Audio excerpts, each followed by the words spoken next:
What's up, Scott? How are you? What's up, man? Tonight, How's it brother? going? No, not bad, not bad, not bad, not bad. How about you? Intro, right?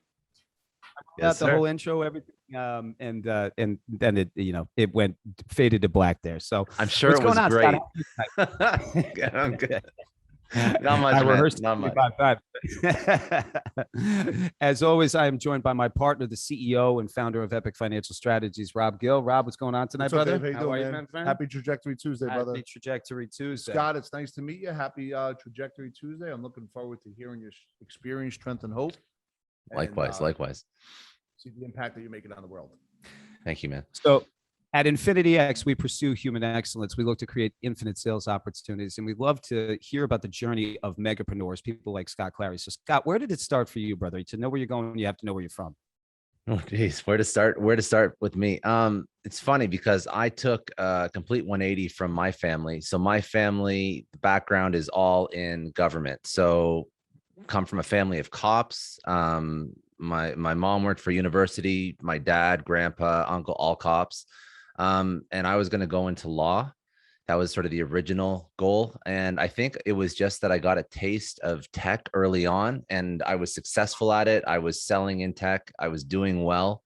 And I wanted to see where it would take me. And I kind of put, what's up? What type of tech was it? So it was originally telco. It was telco. So I worked for a big telco company. I'm Canadian. So I was born in Toronto, spent most of my life in Ottawa, then moved back to Toronto. And then that's where I'm at right now.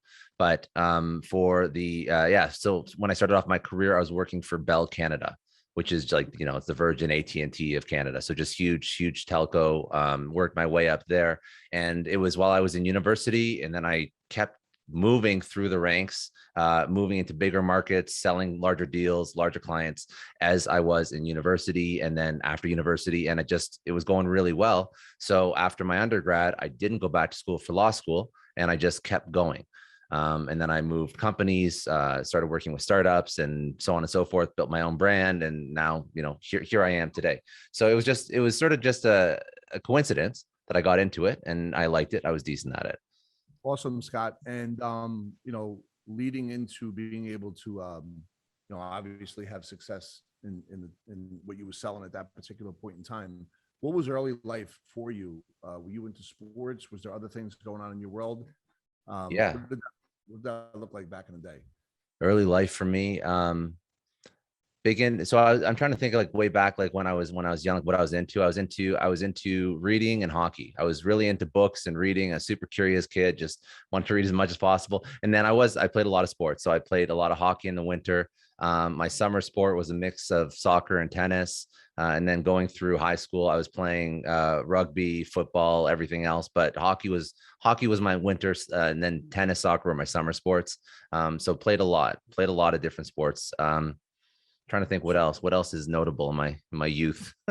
So when you went to university, how did you wind up working at the telecom company that you worked at? Like, what happened? What made you want to give it a chance? Yeah. So when I was in university, one of my friends, so Bell, like all telco, they have like retail stores. And then obviously if you move up in the company, you're going to start working and selling into small market, then mid, then enterprise. But they start off with retail stores. And that seemed to be because one of my friends was working there, at the time. And he was basically, pitching this to me as like, this is the most money you're going to make in university if you're not bartending. So it's like, all right, why not? Because I don't have the experience bartending. Like, I'm not gonna. You have to, put your years in as a bar back or a bouncer or whatever to do that. And that seemed like, I didn't want to get into that industry as I was trying to get out of university. So I wanted to set myself up with something that I could maybe take with me after university. So if I'm not bartending in university, sell tech, and you can make good money because there's really great commissions, even at a retail level. So that's where I first got into it. And when you were at university and you began to, the entrepreneurial side kicked in and you began to see success financially from what you were doing, what kind of time on a daily basis were you spending as you kind of grew into that? Was it a lot of time? Was it part of the time? Like, what did that look like for you as you were going through university? Oh, I loved working. I loved working and I loved making money. I was moving classes to night classes and weekend classes just so I could still work regular hours because I wanted to work full time while I was going to university. So I was pulling 80-hour weeks between work and school. And I just love making money. It was a lot of fun. Yeah, you burned the boats and you wanted to make sure you accomplished both. So it wasn't end or, it was end, right? Yeah. And yeah. And then once university ended, as he mentioned, he instead of going to law school, he wanted to follow his dream and his passion. If we could take it slow from one step to the next step, to see what happened after college and how it led to where he is today, that'd be awesome. Yep. So what happened next, from there, Scott?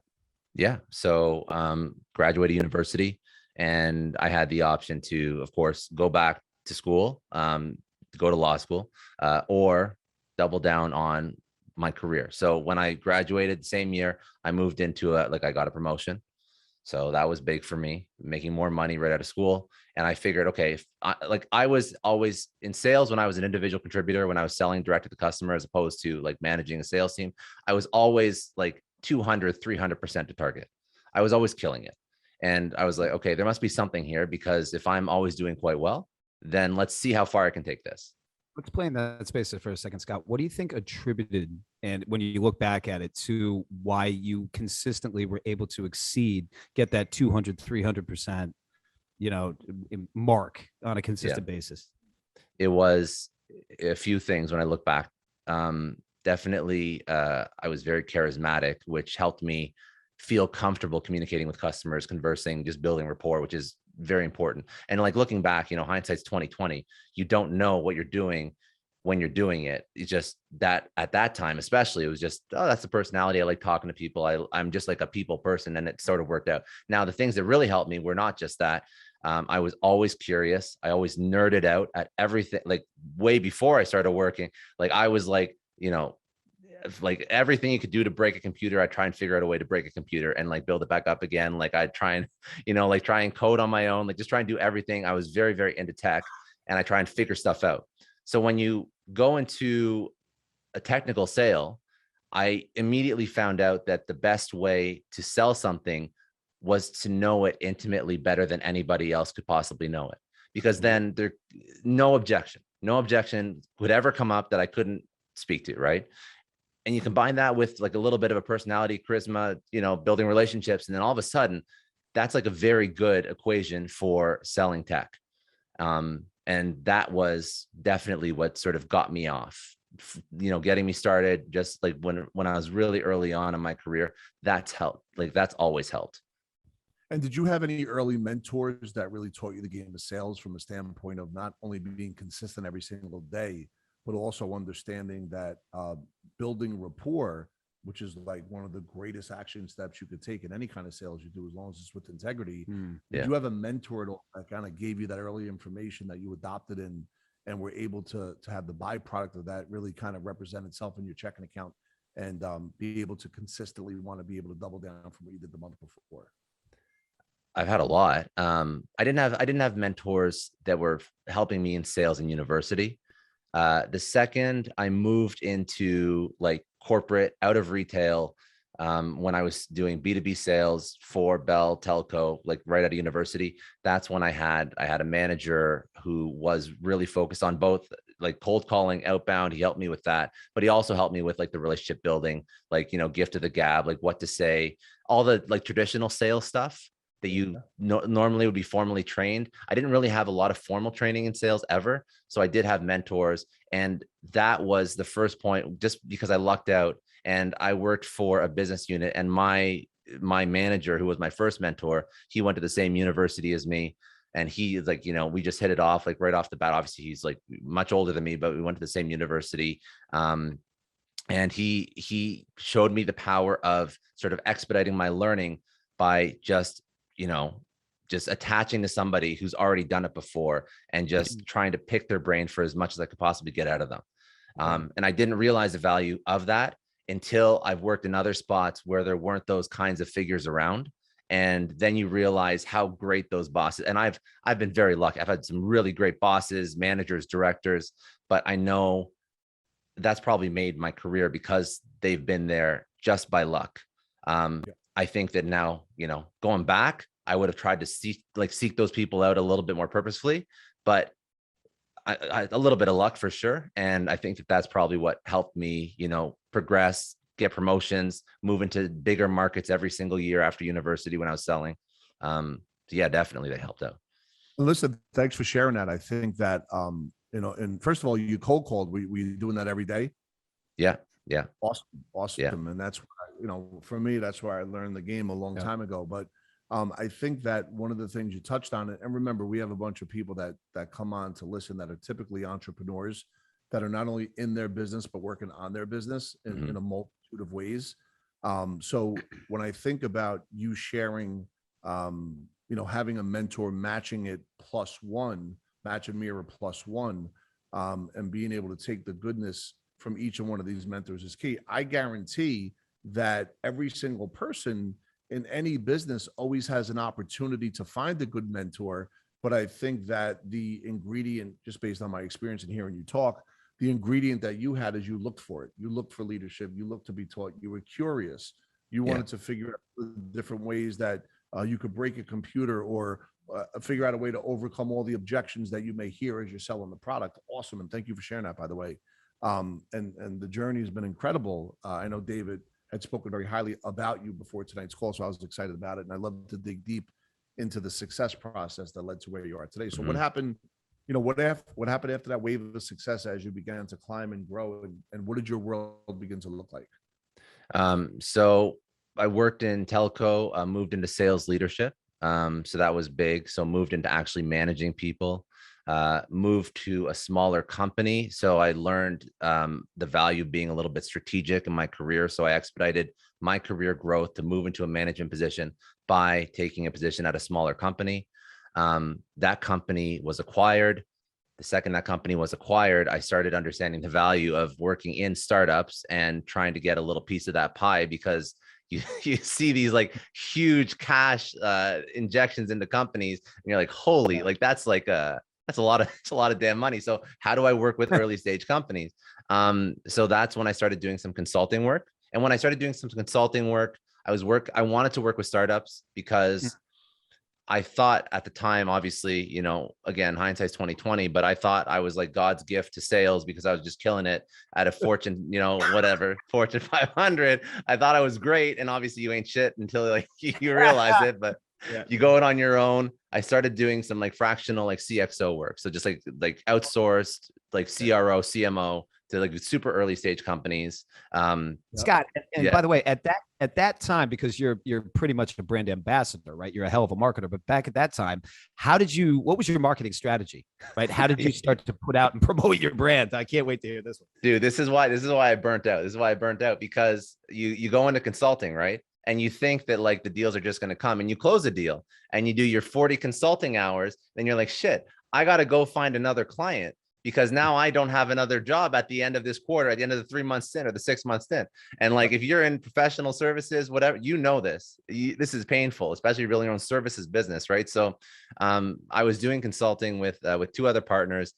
We had all left companies to be consultants. We had no idea how to structure a consulting company. We all burnt out. So to answer your question, we didn't do it well. We did not do it well. It was like all of our first forays into entrepreneurship. We booked some good business, but we were all like way too tired. We didn't structure stuff. We were working on site at client locations versus virtually. So they were like monitoring every single hour they were paying us. We were sitting in their actual office. Like it wasn't done well. And we didn't have any sort of like recurring revenue product that we could like maintain that while we were still focusing on our big ticket clients. So how fast you basically learned what not to do. Right. It was like, we learned what not to do. Yeah. Yeah. It was like a Harvard degree. Yep. So what happens next, brother? That learning experience, what did it lead to? So that learning experience, it was a great learning experience. Worked with a lot of startups. It was a lot of fun, but again, tiring. Just while I was doing that, I was working with very early stage startups at startup incubators. So, all like, PhDs and engineers that are just changing the world quite literally. And I was working with some of them. It was a lot of fun. But I chose to sign up with a startup full time. They were very early stage, and this is going to take us to very, very recent to what I'm working on now. So signed up with a startup full time after this consulting, realized that I can make an impact. I do know sales. I do know marketing. I've been doing it successfully, but I do like a little bit of work-life balance. And if I get an early stage, I get a little bit of equity. And then if I take this company from, X revenue to, whatever revenue targets, and then we get acquired, then that's a success story for me. And that's what I wanted to focus on. So I found a company. The company was Excitem. That's a company that I joined almost 3 years ago now. So joined them. They do broadcast SaaS. I worked with them, basically grew their sales, grew their marketing, grew their demand gen, took the market, closed some enterprise deals for them, built out a sales force, built out a marketing team. And fast forward to 4 months ago, we were just acquired by Grass Valley, which is a large 61-year-old broadcasting company. So can you share what the acquisition looked like? Is there things that you can share about that just for the group, like number wise, or so it's the numbers aren't public. It was a private acquisition. It was mid eight figures. Yeah. Wow. Congratulations. And do you own a piece of the company? I'm a little bit I'm part of the cap table. So it was a good exit. Awesome. Congratulations, Amazing. brother. That's awesome. So Scott, when you're part of a buyout like that, is it a one lump sum check? Is it staggered over a couple of years? Is there tax harvesting strategies? Like, what does that look like? No, it's a lump sum. There's definitely tax strategies as well, but that's nothing to do with the actual corporation. Awesome. Now, this is not the only way to do a buyout, right? There's multiple ways to do buyouts. Yes, it can be vested over a period of time and whatnot, but not this particular one. Now, the company that bought you guys out, are you part of that company? Is there like a 5-year, you got to give them your time, or is it? So that is another common thing where founders usually have to contract. So there's certain members of the founding team. Now, I wasn't part of the founding team. I was managing sales and marketing. So there are certain members of the founding team that do have to stay on. But I am part of that company. So we moved over all the employees. So right now I'm heading up basically all the same products that we were selling before, all the software. I'm still managing that just within a much larger company now. Awesome. Well, congratulations on your success. That's awesome. Thank you, man. Thank you. What is the vision for the next step? Like, what does it look like 3 to 5 years from now, based on what you're doing and what your knowledge is? And, 3 to 5 years. So I've been, if you Google me, I've been very focused on building my own personal brand. I've tried to build my personal brand because I can take that wherever I go. And that's another whole topic, turning yourself into a media company. I have a newsletter, I have a podcast, I post consistently. I'm trying to build that brand so that wherever I go in the future, I can take that with me. If I want to launch my own company in the future, if I just want to work for another company and have another success, another exit event, another acquisition, that's also an option as well. So for me, I think that, we were acquired, so there's no more exit event. There's that this has been like the epitome of success that I'm going to achieve in this company. I do want to continue to do the products to be a success, but for me personally, I want to build my brand so that I can take that and I can leverage it for a multitude of reasons. That's awesome. And you're allowed to do that while still being at the company. You can begin the process of your, let's call it your side hustle. Awesome. Yeah, it is a side hustle. It is a side hustle, and they're okay with it. And to be honest, it's gotten to the point now where, like, usually when I get asked to jump on a podcast or whatnot, I'll get asked to speak at a conference. Like, it's just a benefit to the company because now it's their name beside my name as a speaker. And sometimes they'll get a backlink from that event site or whatnot because they're linking back to the company where I work. So it doesn't, you never bite the hand that feeds you. I make sure that it doesn't detract from my work, and I still deliver my revenue targets and I hit my KPIs. But I still think there's a benefit to build that personal brand for the company you're at right now. And then, of course, for wherever you're at in the future. I agree, brother. We are Infinity X, giving stages and microphones to human excellence. Folks, we're joined by Scott Clary tonight. Scott, when did you start to really kind of double down on building out the brand, and what was your strategy for doing that? So the first version of the brand was when I was still doing consulting work. And it was just constantly posting on social. I just doubled down on social, but then I realized I had to come up with a little bit more of a maintainable strategy, which is By the where way, Scott, that's what we had to tell Parker. He's been fighting us the whole time that we have to drop at least 100 pieces of content every day on 7 different platforms. you got to do it. You got to do it. But yeah, Scott, do me a favor, publicly scold Parker for us, will you?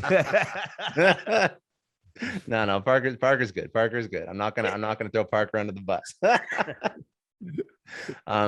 Yeah. So, what you're doing right now, you're doing these webinars. I figured, okay, I want a content strategy that I can continuously pump out content. The content's relevant, educational, interesting. So I decided to create a podcast, and that podcast, it interviews entrepreneurs, executives, a whole bunch of very interesting people with great stories and insights to give over. And that was the core of my content strategy. And that was around the same time I signed up for a company full-time. So that was when I decided to launch the podcast, because I felt that was a very maintainable content strategy, because now I have that long form content, that 30 to 60 minutes. I can break that down. I can turn it into obviously podcasts, YouTube, throw it up on Twitter, Facebook, Instagram, LinkedIn, and it just goes everywhere. Right. And that's what I do now. And that's what I've consistently done. So it's grown the podcast, grown my personal brand, because all that content is now associated with me, and it's very scalable, because all it takes is that 30 to 60 minute initial clip. And then now I have a team of editors that I actually leverage to break down that clip into all the different socials. Originally, I was doing it myself, but then I hired a team because it makes sense. And Scott, by the way, let's hit on that for a second, because that was going to be my question. When did you hit the point where scaling just required you to outsource? It's funny because so I'm gonna eventually have kids, and I don't have kids yet, so I have a lot of extra time. Careful what you're for, brother. Yeah, right. No, so I figured out how to do it. I figured out how to do everything myself. So I could still, with the work that I'm doing now, still do the editing, do everything myself, do all the clipping of the little video clips, the writing, the copywriting, all that. But I just decided I wanted to buy time back so I could do other stuff, or just do nothing, like whatever I want. So, I'm very good at scaling teams from the ground up for startups. So I know where to find talent that isn't overly expensive, that really delivers. And that's what I just leverage for myself. Awesome. And so it was about, to answer your question, it was about 1.5 years ago in the 3-year podcast journey when I started hiring to make it easier for myself. So let me, can we just take a little step back? So when you do your podcast, right, you get that 30, 60 minute video, you have a team that does the editing. Is there call to actions? Do you create email lists? Do you have email campaigns? Do people go to a land? Like, what does it look like after they watch one of your videos and they want to learn more from you? What packages are you selling? Can you take us through that process, if anything? Yeah, so it's a good point, because candidly, right now I'm not selling anything, and that's a decision that I've made, because right now I'm still working. So I thought, what I'll do first before I sell something, because selling something means that I have to deliver services, or I have to deliver something, and that's a whole other. Then I have to focus on like a little bit of a business versus just passively building an audience. So I said, first step, CTA, call to action, is to sort of cross-pollinate across all my different social and channels and newsletter, because I'm a big fan of building lists, right? That's the most important thing you could do and own your audience. So it all drives back to signing up for an email. And the email is not selling them anything right now, but that's right now. So I don't know what I'm going to do with that list in the future, but for now it's all signing up. So I own that audience. You're building your community. Yeah, totally. Exactly. Yep. Awesome. That's awesome. Yeah. And when you hire, because I wanted to go back to like when you were sitting scale, what is your hiring process? Who do you look for? Do you hire slow and fire fast? Like, what does that look like? So it depends. Well, I guess the things that I look for sometimes will depend on the role that I'm hiring for, but the general attitude towards hiring is definitely hire slow, fire fast. But I'd say more importantly, I look for other characteristics that I have always found to make somebody successful. So things like somebody who has a plan for the next 5 years of their life. I don't care what that plan is, but if somebody has the foresight to put together a 1, 3, 5-year plan for where they want to be professionally, those people are generally going to be quite successful in whatever it is they do. It's your job as a manager to align the things that they're doing with their personal goals. So I like people that do have that vision. I like people that are incredibly curious. So the people that come to me that already have figured out, 95% of what I was going to tell them about the company, are asking questions that I don't even have the answer to yet because they've thought of things that I don't know. That's really good. People that are curious, people that have plans, people that basically try and figure stuff out and don't always ask for permission, because I'd rather somebody that goes out of their way to get stuff done and then screw something up and then I have to reel them back in, versus always giving somebody approval to go do something. I like when people figure stuff out, and that means they're usually going to break stuff. But those are the kinds of people that I would say in any business, but definitely in a startup, that's who you have to have. So yeah, sure. Like the old adage, like, hire slow, fire fast is great. But I would say those other personality traits will more often than not mean you don't have to fire them if you have those right people. Yep. If you were given the opportunity to speak on larger stages, what stages would you be speaking on? Oof, I would be, let's see, Dreamforce, South by Southwest. I'd love to do a keynote at Inbound, which is HubSpot's conference. I love tech. I love tech. So anything startup tech, I would jump on those stages if I could keynote there. Got it. And are you focused mainly on the Canadian side, or do you move over into the United States also? No, I'm actually not focused on the Canadian side at all. To be quite honest. Oh, that's yeah. No, so the startup I worked for you was still live in Canada? Where do you live? Right now I'm in Fort Lauderdale. But I'm usually in Canada, but I'm just spending the winter down here. So yeah. Oh, man. That's awesome, dude. Yeah. Congrats. Like the startup was based in San Francisco. All the companies I work with are in San Francisco. Everything I really do is usually in the States, in the US, unless it was a company that was actually just selling like when I was in telco, we were just selling to Canadian companies. But since then, it's mostly been focused on the US. It's easier to make money. It's easier to do business in the US, larger market. People are more willing to spend. In the startup space, people are more willing to take risk, which is great when you're trying to find good startups to work with. So let's talk about that for a second, right, Scott? Because when you're launching a business, obviously there's a major amount of intrinsic risk, right? Yeah. If you're going to launch a business in today's world with inflation where it is, and all of the different chaotic matters that are out there in our economy, it's a challenging time, right?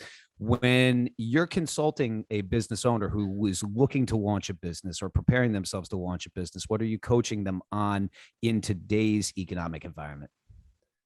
I would say the number one thing they should try and do is not take investor money, because there's too much investor money, and taking investor money is going to add pressure that you don't need.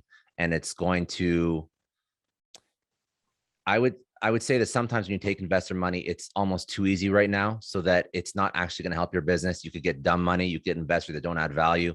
So I would say to validate your product, try and find product market fit, sell your first 50 customers to prove out some semblance of product market fit. And as a founder, you have to sell those first 50 customers.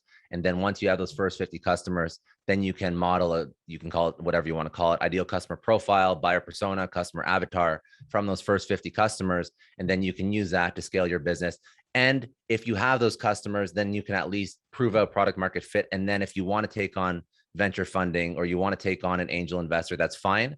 But I would say the best way to raise money is through your customers, not through investment. And I think that that's a mistake that founders make, because they feel the expectation, they feel like there's a need to go raise money when I don't think there is, especially if you have a great idea, great product. And if you have a great idea and a great product, are you investing your own money into it, or are you borrowing the money? That's a good question. There's a lot of nuance. There's a lot of nuance to that answer. Because you always want to say use other people's money, but in the world of no code and bootstrapping and gig economy, like, do you really have to invest that much of your own money? And I would say if you have a technical co-founder that you really trust and you use no code tools, and you use Fiverr and Upwork and TalkTal, I would say that you could take an MVP, and not even an MVP, you could create a landing page with some sort of lead capture on it, and you could validate a business idea by maybe spending like, $500, $1,000 on ad spend, sending traffic to that page and seeing if people convert and sign up for, a trial of something that doesn't even exist yet. So $1,000, I would say just use your own money and don't stress about it. Like, I'm not talking about like, you're not building the next Tesla, right? Like, you're just trying to get some sort of product to market and validate it with your audience. And I don't think you need a lot of money to do that. I just think you have to be smart about it. And I think people over-engineer their MVP, and that's why they think they need money. And they invest, I would say definitely don't invest 10,000, 20,000, 50,000 of your own dollars, because you don't have to, and you don't have to take anyone else's either. You just have to find that MVP, and you have to validate your product market fit way sooner. And that's another issue that people have. Wow. We are Infinity X, giving stages and mics to people like Scott, Clary, Human Excellence. If you have a question for Scott, please put it into the chat. And Rob, any questions? Was there any comments before? I can't read. There, so I want to yeah, there were a couple of comments. honor some of the comments. And by the way, Scott, where can people find you? Why don't you put that out to the group? Yeah, podcast, sure. YouTube, etc. Yeah, for sure. It's super simple. Like it's at Scott D. Clary across everything, and then it's scottdclary.com. So Scott D. Clary. Folks, if you have a question for Scott, please put it into put it in the chat. Scott, I got a question for you. Sure. You want to read some of those comments or no? The comment says DJ in the house. Okay. Hey, is DJ still in the house? I can't see without my glasses. Where's DJ? And also, to claim your free gift, please contact us at support@infinityxteam.com, where you can claim your free gift. Scott, if you were going to be launching a social media brand, right? Brand content today, what would be your first, call it 3 action items that you would execute on? Figure out who you're talking to. So figure out who you're talking to, right? Like what's the purpose? Like, why are you starting social media? So figure out who that person is, because that's going to drive all your content. Second item would be figure out a content strategy and a process that you can maintain every single week. I don't care if it's 1 post or 50 posts, but like commit to that. Like you can't start then stop. So whatever it is, just be honest, be real with yourself, build that process, build that schedule, whatever it is, and you just have to maintain that. So yeah, figure out who you're speaking to, figure out a schedule, a posting schedule that you're comfortable with. And then I would say focus all of your attention. So this is going to sort of run counter to my second point, which is figure out a content posting schedule. But let me give some context. I would say hyper focus or double down on one that you're seeing the most results on. So those would be the 3 tips. So I would say, so figure out who you want to speak to, figure out a content schedule, posting schedule, calendar, and it can be across all of them, but maybe it's just 1 post across all social media. And then maybe you put out like 4 posts a day on Instagram, or you really write long form copy on LinkedIn, or you put together really great tweet threads on Twitter, and you figure out that one platform so that you're known on that one platform, because that is going to see, especially if you're just starting out where you don't have the bandwidth to do everything well, you're going to get really good results from one, and that's going to hopefully trickle into the others. And that's when you build like a really strong community and following on one social platform, that then you can take that, you can cross-pollinate, you can start promoting your other assets and your other social on that main channel that you've really figured out really well. Scott, are you on Clubhouse? Are you on Clubhouse at all? I am, but I don't know it. I don't know it well. Yeah. I mean, it seems like the relevancy has kind of changed a little bit, at least I haven't been when it first, well, that's my point. Like when it first came out, it was kind of like the rage. And now, I get notifications consistently, but I haven't seen the follow through in Clubhouse. Now, what I found that really interesting that you'd mentioned that, okay, you're on it, but you're not in it. Is there any particular reason that you've kind of shied away from that? For me, it's the ROI on the time, right? It's too much time for not enough return. That's it, man. Like, it's just like, I just chose that I chose other platforms that I want to double down on. The first platform that, really went well for me because of the content that I put out was LinkedIn. And then I started to figure out Instagram. I started to figure out Twitter, and I slowly expanded. Clubhouse is like, first of all, I can get a video editor to cut a video that I can post on Instagram. I can't get and hire somebody to speak for me on Clubhouse for an hour. Yeah. It's just tough. It's just tough to show up and to build a community. And I also feel like the organic reach, like I'm always about organic reach. Like, where can you get the most bang for your buck when you spend the time? Like right now, TikTok's huge. I haven't figured that out yet, but I'm trying. LinkedIn is really good. And right here. Yeah, you got TikTok? Yeah. We've gone from like 7 to 33,000 followers because Parker, started listening to people that knew what they were doing.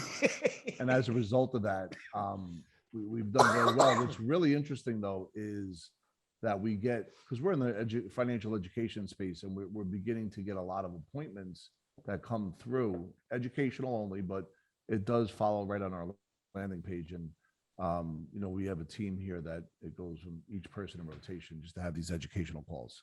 So that's what you got to do though.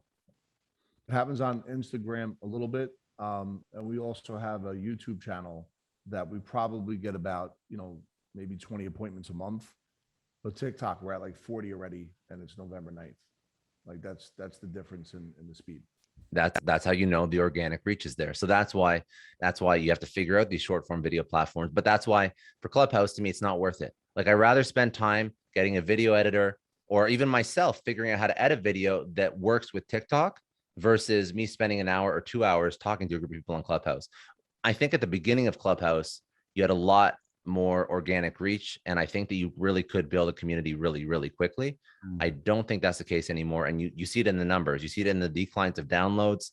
The monthly active users on TikTok, on Clubhouse, has declined as well. So I never saw the value in it for me. Some people, swear by it, but yeah. From a staying power perspective, though, where do you think that you're going to continue to? Where are you doubling down, Scott? Is it? Are you going to continue to double down on LinkedIn, or is there a different platform that you're thinking about? So for now, because I'm trying to build the podcast, I found that, interestingly enough, YouTube is one of the strongest platforms for building a connection with your audience, because your video and your face is there. So this is an interesting point. Video is super tough to do. Long form video is even more tough. And editing YouTube is like the most work you'll ever do for social media. But it because you're doing it. So it's tough. But you'll notice that if you can build a community on YouTube, I found that that's the only social media that followers flow over easily to your other socials. You see people that have big audiences on YouTube, they'll also have huge Twitter followings, huge Instagram followings, but you can see somebody that has 1 million followers on Twitter and nobody knows who they are anywhere else. YouTube. Yep. Yeah, absolutely. So for me, with my kind of content, that's what I'm trying to figure out. That's awesome. So what is it? Yeah. What is it? So you seem very young. I don't know how old you are. You didn't start a family yet. No, soon. What is it? What is it genuinely like if you want the story told about you, the impact that you want to have, what does that impact look like? Not only on your family, but even on yourself, being that you're all across these platforms and you're getting your message out. What does that look like? I think for me, I want to make it sound so like corny, but it's something that's important to me, and that's why I started my show. I want to make like upskilling in your personal life, but also your professional life, easy, fun, enjoyable, something that's digestible. And I would love to evangelize like somebody wanting to upskill themselves and understanding how easy it is to do that. Because I think there's a lot of people, and when I say upskill, I say that purposely because I don't say financial independence, solopreneur, side hustle, entrepreneur. That's great. There's a lot of people that speak about that. But I know there's a lot of people that are sitting super miserable in jobs, and the ability to learn from entrepreneurs, the ability to learn time management, productivity, managing your energy levels, all these different things that can help you and are usually just focused on an entrepreneurial crowd. Those can help you get a better job, move to a better position, like upskill yourself in your professional life in a company. And I always say, like, entrepreneurship is not for everybody. So how about we just find a way to make your life better working within a company as well? Because I think that is not spoken about enough. And I think that that's why I try and teach about not just entrepreneur, side hustle, startup lessons, but it's like, how do you upskill yourself as a person and a professional with interesting content that I put out through the podcast, so that even if you're within a job, the content's still relevant and you can make your life better, and you don't have to start a side hustle to make your life better. We're just going to help you do that within a company. What are some personal things that you've adopted that you've seen an uptick and improvement in your personal, like mental and or physical health? So for personal, I mean, I'll go through my routine, the things that I do. Like, for me, working out is a huge thing. I could not imagine functioning at a high level without working out. You hockey players are crazy. Yeah, 100%. But it's like the energy that I get from it. So my routine, and this is not, you do whatever. And I'm also a big proponent of like doing whatever your body feels is right. So if the thing's not giving you energy, stop doing it. It could be the food you eat. It could be the workout you do. It could be the job you're at. If it's not giving you energy, stop doing it. So for me, I wake up, I hit the gym. That's giving me energy. And the days that I hit the gym, I am like, how do you measure this? I have no idea, but like at least, 110% more productive than the days when I don't. And I'm dragging my ass all morning and I don't feel that jolt of energy. And I feel like that day is just not a win. So I love going to the gym in the morning. A whole bunch of cliches. I do intermittent fasting because I feel like that gives me clarity in the morning as well. I mix my, my food between like no carb during the week and like a heavy carb on the weekend. And I do this because I feel like half of success is being able to maintain energy and mental clarity. And for me, Sure. Yeah. Like, I think that like, if I can not hit a wall at 3:30, 4:00 in the afternoon, and I can get work done at night, or I can jump on one of these and hopefully have some semblance of a smart conversation versus like falling asleep in front of the TV. Like, that to me is what sort of moves the needle. And that's like that extra little bit that sort of takes people, their careers to the next level. Maybe if I wanted to jump on a job interview at night, I could do it because have a lot of energy, I have a lot of clarity, and I could really nail a job interview. Or I could be building my side hustle at night because I have that energy. But for me, I think that the things that really are important in terms of like your physical health and well-being is, of course, physical health. Like, if you're sick, or if you're not doing well, you're not going to be doing too good in whatever, success thing that you want to go after. But it's also about managing energy. And I don't think there's enough focus on that when you speak about how do you like take it to the next level? How do you become a successful entrepreneur? I think managing your energy is a huge thing. So this is my routine, but just figure out a way that makes it work for you. I totally agree with Well that. said. Go ahead, Incredible. Does anybody have any questions? in the chat. Hang on a second. Yep, we have a couple of questions. Beautiful. Yeah. I just have to move around the camera. Dan, can you help me out? All right. So, question is, do you find being in? I'm sorry, I'm like looking Dan, around my camera slide the angle here. screen Danny. Move up. If you can move that over just a little bit, brother, I would appreciate it. There we are. Perfect. Okay, now I got a clean slide. So, do you find being in Canada, this comes in from David Hammer, do you find being in Canada being any kind of a challenge in reaching those in the US, or do you feel the internet doesn't really discriminate geographically at this point? So my experience is it doesn't discriminate. I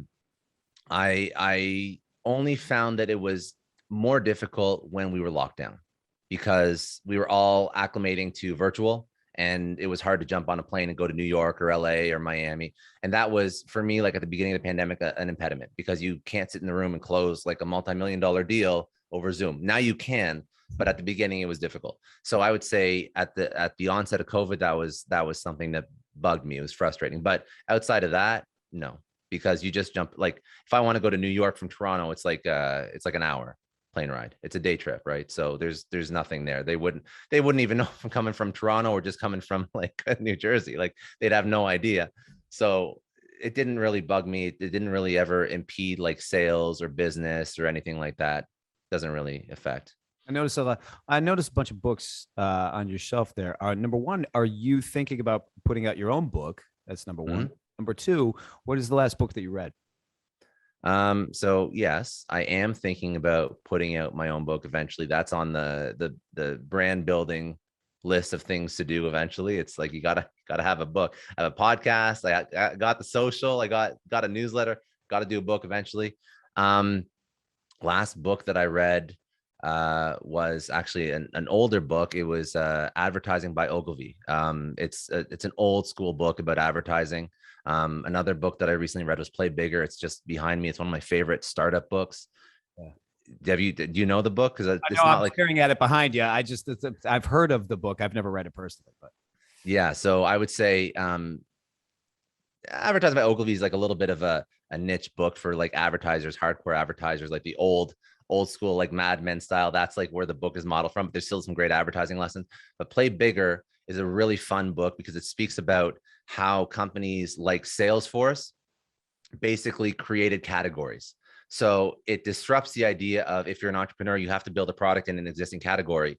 What it replaces it with is create the category and then sell your product into that category because you're the person that created that. So Benioff, CEO of Salesforce, he created cloud. So all the propaganda when Salesforce was coming out was, why do you have servers on site? Migrate everything to cloud. And there was like a war on site server infrastructure, and he created cloud, and then he sold Salesforce into the market that he created for himself. And that's a different, I think there's also IKEA in that book. They speak about how IKEA did the same thing. But it's a really great book, and it's a good book for, it's sort of like light to fire a little bit because it just changes the way you look at entrepreneurship. Question coming in from Jade is, how do you invite people on your podcast? Yep. So now I'd probably get inundated with like 5 to 10 different invites a day for people trying to get on. If I'm looking for somebody, if I'm looking for somebody to come on, or if it's somebody who messages me, it's sort of the same thing that I'm looking for. It's like, have you done something in your life that, first of all, I've never spoken about before, or I can't teach my audience. So I want to bring in fresh perspective to my audience. And then simultaneously, like, I need to grow the show. So if I'm bringing somebody on, I want them, and this is, if you want to get booked on podcasts, it's sort of like a tip for you. If you want to get booked on podcasts, how are you going to augment the reach of that show? So if somebody says to me like, hey, I have an email list with 50,000 people on it. When we do the episode, I'm going to teach your audience, ABC, and then I'm going to take that episode, I'm going to blast it to 50,000 people. That's great. Or somebody that says, hey, I've never seen you cover this particular topic. Like the people that just come in with, hey, I'm another marketing agency or consulting agency or whatever, and I want to get on your show and I want to talk about SEO or social, like those topics are done. So you have to sort of sell like if you're selling anything, right? I'm solving the problem that the customer has. So if you're selling yourself to a podcast, what's the problem the podcaster has? It's distribution and it's entertainment. So that's what I look for, but that's what you definitely have to solve if you're trying to get on a show. Next question comes in from Parker Russo. Do you currently own any tech companies, or are you looking to acquire any in the near future? I do not own right now. I am looking to acquire, but I don't know what that looks like yet. So I think what I would love to do, I would love to, at one point in my career, you mentioned like, what is your plan for the future? I would love to open up a VC fund. And because I'm an operator, because I know how to grow sales and marketing from the ground up, I would love to invest in companies and then help their founders take a product to market, sell, market, because I have some experience. So I don't just want to be a hands-off. I still want to be an operator, but I don't know when that's going to be, but that would be something I want to do in my life. And yes, so that would constitute investing in, buying in bits of companies for sure. And the second question from him is, what kind of tech companies can you best use your personal brand to help scale the business? I mean, I've built my brand, so it's pretty industry agnostic. Like I don't think that like if I'm evangelizing something, I'll give you an example because I'm not doing it right now, but Guy Kawasaki, a very early Apple employee, right? He evangelizes Mercedes-Benz and Canva. And it's just because if he's passionate about those products, he can speak about them. He can speak about, how they're changing the world, what their vision is. But those are two very different products from somebody that's never been in, Well, I guess Apple is arguably a software business, but never like a SaaS product company, like a modern iteration of a SaaS company like Canva is. And obviously he's never worked in a car company like Mercedes-Benz. So that's one person who has a lot of influence, who's just standing behind brands that he believes in and just speaking about it. Now, I don't know if I go into a car company, but still the point is, like, you can do it if you have the audience, there's a lot you can do with it. I don't think you're going to be too limited. Excellent. Excellent. We are Infinity X, giving stages and microphones to human excellence. Parker says, thank you very much, Scott, for that. If you have a question for Scott, please put it into the chat. Scott, you know, when you move on from, you know, from this journey that we're on, what do you want to be remembered for? That's like you kind of already asked me that, and I think I danced around the question too, because you sure did. No, I'm hitting you right between the eyes, brother. Come on. Yes, sir. Okay. What do I want to be remembered for?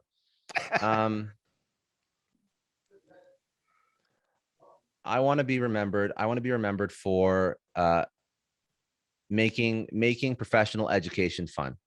That's what I really want, and enjoyable, because I think that if I can make business professional education fun and enjoyable, that's going to impact way more lives than any university course will ever impact. I think that people stop listening, stop learning after university. And I think that's a detriment to society. So I want to change that. You know, in the United States educational system, we find that, you know, financial literacy is not really as prevalent in, you know, whether it's, you know, K through 12 and or the higher education institutions. What about Canadian? Is it the same? Is it the exact same? It's the exact same thing up there. Yeah. Like my undergrad was in criminology, jurisprudence, pre-law, like nothing to do with what I'm doing right now. Like the best thing it taught me was time management. Didn't teach me any business lessons. Yeah, you could go to business school too, but even then, right? Like, would I rather? There's people that I would rather learn from on Twitter about marketing than I would listening to a professor in, you know, an MBA class. I just feel like you have to have the operators, the people that are doing the things, because tech, marketing, media, it's evolving so quickly that a professor, as incredible as that person is, they cannot be up to date on what you actually have to know to be effective. And even if you do learn something, it won't be as effective in 6 months or a year. Absolutely. So you have to change the way you learn. And I'm hoping to champion and sort of do that a little bit, but it's going to be a big effort, but that's what I'm trying to do. I love, and by the way, I wanted to get back to something that you mentioned before. I loved how you talked about bringing, I'll call it the entrepreneurial spirit into a corporation, right? Where the employee is walking into, you know, their workday, thinking about ways that they can scale and innovate inside of the company. Maybe they don't want to break out on their own, but they're going to scale individually. And, you know, when people walk into their job with matters of finance or matters of personal health or well-being on their mind, they have the tendency to be more productive, right? So, you know, from a consultative perspective, do you look to overlay any type of financial education in consulting to your entrepreneurs or you know, the businesses that you consult as well? 100%. So for entrepreneurs, for intrapreneurs, people within companies, like you just mentioned, that have an entrepreneurial mindset, but maybe they don't have to go out on their own, because the other side of upskilling yourself so you're more effective at work is finding ways to invest, is finding ways to, I guess, achieve some sort of financial independence or freedom. Because I think the one thing we have learned in the past 2 years is that job that you thought was a secure job that you've had for 20 years is not a secure job. Yep. Like companies are like furloughed like that, right? So you got to find ways to be smart about where you invest. Less companies are offering pensions. Almost no companies are offering pensions unless you're with the government or whatnot. So it's a dying breed. You got to figure out.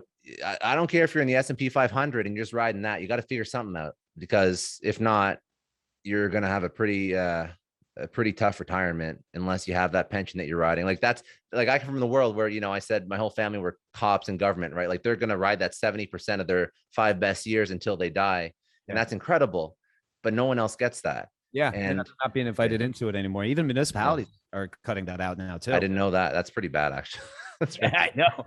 Yeah, one of our partners is and a really close relationship of ours is Dan Geltrude, America's accountant, and we were having a dinner with him the other evening, and he was talking about, some of the things that he sees from a scope perspective on municipalities, and will they end up offering the opportunity to join in pensions, and it's a very, very expensive proposition for a municipality or a company to administer, right? And that's just kind of the world that we're operating in. So how do you pivot around that? How do you create those strategies? That's where corporations and individuals like myself and my team come into play, giving that education, and people like yourself, obviously. Yeah. Well, I'm not the financial person. I just know that you gotta figure it out. Right. Yeah. So yes, if you are working in a company, like the financial, literacy, so that that you're investing and where to invest, and like, my God, like, don't just go to what your banker tells you. Like, look outside the box a little bit, diversify that portfolio. Like, you can jump into different things, jump into new things. There's a lot of safe things that are still probably not going to be recommended to you by, going to your local bank and asking where to put your money. Yep. So I think that's very smart. And I think it's a requirement too. If you want to live a successful life, if you want to retire well, if you want to, have something for your kids, like, not everybody's making 200,000-300,000 bucks to put that much away. So you got to be smart about it. Yep. Yep, absolutely. We are Infinity X, giving stages and microphones to human excellence. And in time integrity, we have another minute left. And Scott, the question comes in from David Hammer. What do you see as the next newest technology that isn't yet mainstream or not as well known? That's a tough one.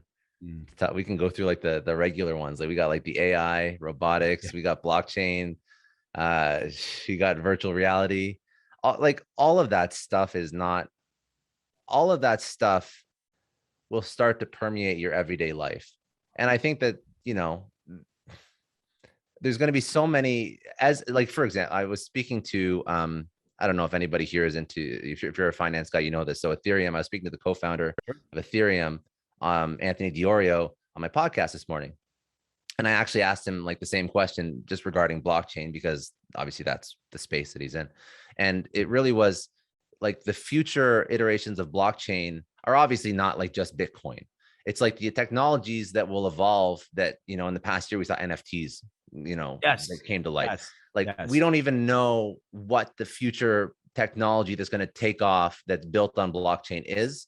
But the fact is, it's happening regardless. It's here to stay. It's here to stay. So, I would argue, like, blockchain, AI, all that stuff, you're going to see some crazy projects, crazy companies that come out of these like bleeding edge technologies. I don't know what all the practical applications are, but I would say learn them, study them, because they're going to either impact your investment portfolio, or they're going to impact your job, or they're going to impact your life. So it's just better to be more knowledgeable than not. And Scott, with that in mind, the time is 8:01, and I just want to, from the Infinity X family, and on behalf of my partner, Rob, we just want to thank you again for your participation this evening. Folks, you can find him at scottclary.com, at Scott Clary on Instagram, and successstorypodcast.com. Scott, any parting wisdom, especially in the challenging times that we're in economically, both, here in the United States as well as overseas, for entrepreneurs, parting shots? Yeah. For anybody, future-proof yourself now. So future-proof yourself, meaning like always be learning, always be upskilling, never be comfortable with where you're at, because it's always going to change. So be comfortable disrupting what you know with new ideas, be open to it, and you'll be fine. Incredible. Scott, I can't thank you enough for joining us this evening, dancing on the Infinity X stage. And I will just say, just from a parting shot standpoint on our side, I love what you're up to in the world, Scott. And I'm excited to see how that continues to expand, continues to grow, and continues to scale. And there's many, many synergies in what we're doing at our organization, Epic Financial Strategies, that really kind of correlate with what you do. So I see people like yourself in our future, and it's I've really, really thoroughly enjoyed tonight's conversation. And again, folks, thank you so much for tuning in this evening to another session of Infinity X, giving stages and microphones to human excellence. And Scott, thank you so very much for spending the time with us this evening. I really appreciate it. Thanks so much for having me. Absolutely. Until next week, everybody, we are Infinity X. Have a wonderful night.